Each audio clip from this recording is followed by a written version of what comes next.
क्या आपने कभी सुना है कि एक साधारण से दिखने वाले मंत्र से पूरी सृष्टि हिल सकती है? क्या आपको पता है कि कुछ विशेष यंत्रों को यदि गलत ढंग से स्थापित किया जाए तो पूरे परिवार का विनाश हो सकता है? क्या तंत्र साधना वास्तव में खतरनाक है या यह सिर्फ एक गलत फहमी है? आज हम आपको तंत्र, मंत्र और यंत्र साधना के ऐसे रहस्यों से अवगत कराएंगे जो शायद आपने पहले कभी नहीं सुने होंगे। यह कोई आम चर्चा नहीं, बल्कि सनातन शास्त्रों और गुप्त ग्रंथों में छिपी उस विद्या का अनावरण है जिसे जानने मात्र से आपकी सोच बदल जाएगी। मंत्र सिर्फ शब्दों का समूह नहीं, बल्कि ध्वनि ऊर्जा का एक ऐसा विज्ञान है जो सही उच्चारण और सही भावना से पूरे ब्रह्मांड को हिला सकता है। एक मंत्र जो महाकाल को जगाता है। क्या आप जानते हैं कि एक ऐसा मंत्र है जिसे अगर सही विधि से जपा जाए तो महाकाल स्वयं प्रकट हो सकते हैं?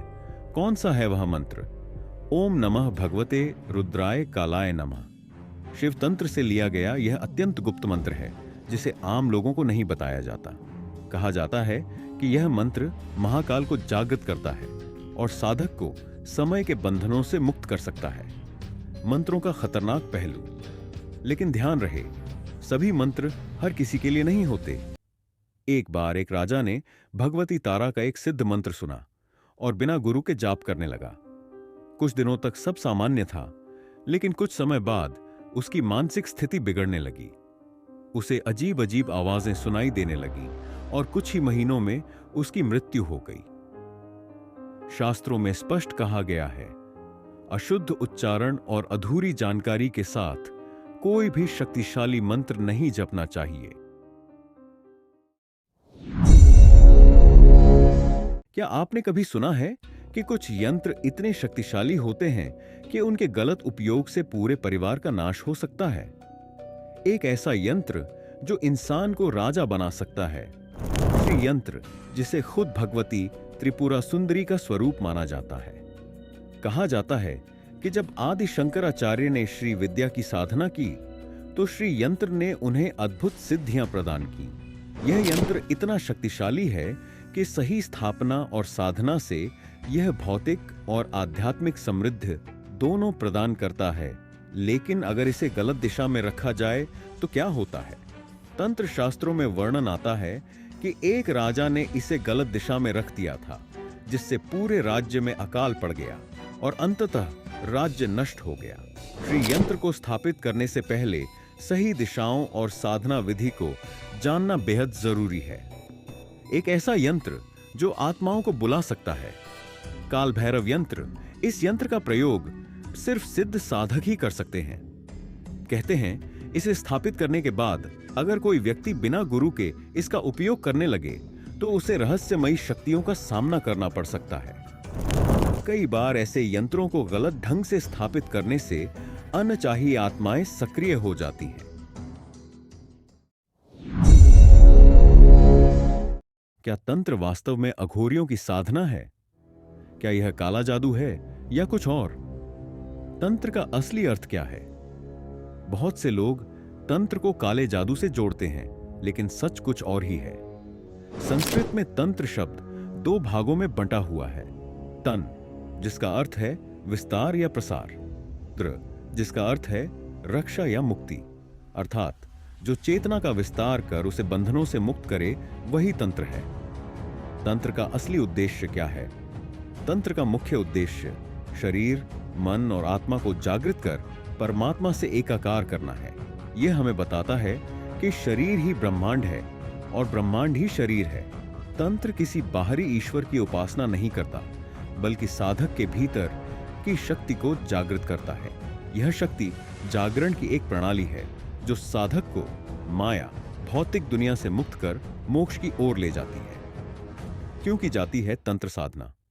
दिव्य शक्ति और सिद्धि प्राप्ति के लिए, चेतना को जागृत करने और आत्म साक्षात्कार के लिए, शत्रुनाश, रोगों से मुक्ति और सुरक्षा के लिए, सांसारिक सुख, धन, वैभव और सफलता प्राप्त करने के लिए। तंत्र के प्रमुख रूप कौन कौन से हैं? तंत्र को मुख्यतः 3 भागों में बांटा गया है। 1. शैव तंत्र, भगवान शिव को समर्पित। इसमें प्रमुख रूप से अघोर कापालिक, नाथ संप्रदाय आदि की साधनाएं आती हैं। 2. शक्ति तंत्र, देवी भगवती को समर्पित। इसमें श्री विद्या, दशमहाविद्या, भैरवी तंत्र, काली तंत्र आदि आते हैं। 3. वैष्णव तंत्र, भगवान विष्णु और उनके अवतारों से संबंधित। इसमें नृसिंह तंत्र, गरुड़ तंत्र आदि आते हैं। इसके अलावा भी कई अन्य गुप्त तंत्र साधनाएं हैं, जैसे गणपति तंत्र, बाधाओं को दूर करने के लिए, भैरव तंत्र, भय और मृत्यु पर विजय के लिए, मृत संजीवनी तंत्र, मृत्यु पर विजय पाने की साधना, कामरूप तंत्र, आकर्षण और मोहिनी विद्या के लिए। तंत्र साधना कैसे की जाती है? तंत्र साधना को सही ढंग से करने के लिए कुछ विशेष नियम और प्रक्रियाएं अपनाई जाती हैं। 1. गुरु दीक्षा, बिना गुरु के तंत्र साधना करना वर्जित है। 2. मंत्र सिद्धि, साधक को अपने इष्ट मंत्र का जप करना होता है। 3. यंत्र स्थापन, सही यंत्र की स्थापना से ऊर्जा को नियंत्रित किया जाता है। 4. हवन और बलिदान, ऊर्जा को जागृत करने के लिए विशेष प्रकार के हवन किए जाते हैं। 5. एकांत और ब्रह्मचर्य, तंत्र साधना में एकांत और मानसिक नियंत्रण अत्यंत आवश्यक होता है।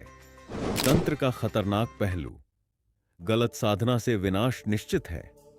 अनुचित विधियों से आत्माओं और अदृश्य शक्तियों का आह्वान साधक के लिए घातक हो सकता है। बिना गुरु के शक्तिशाली तंत्रों का प्रयोग करने से व्यक्ति मानसिक विकारों और दुर्भाग्य का शिकार हो सकता है। क्या तंत्र सिर्फ तांत्रिकों के लिए है? बिल्कुल नहीं। तंत्र का उद्देश्य केवल सिद्धि प्राप्त करना नहीं, बल्कि आत्मा का उत्थान भी है। सही मार्ग पर चलने वाले व्यक्ति के लिए तंत्र एक वरदान है, लेकिन गलत मार्ग अपनाने वाले के लिए यह विनाशकारी हो सकता है। तो क्या हर कोई तंत्र, मंत्र और यंत्र साधना कर सकता है? उत्तर स्पष्ट है, नहीं।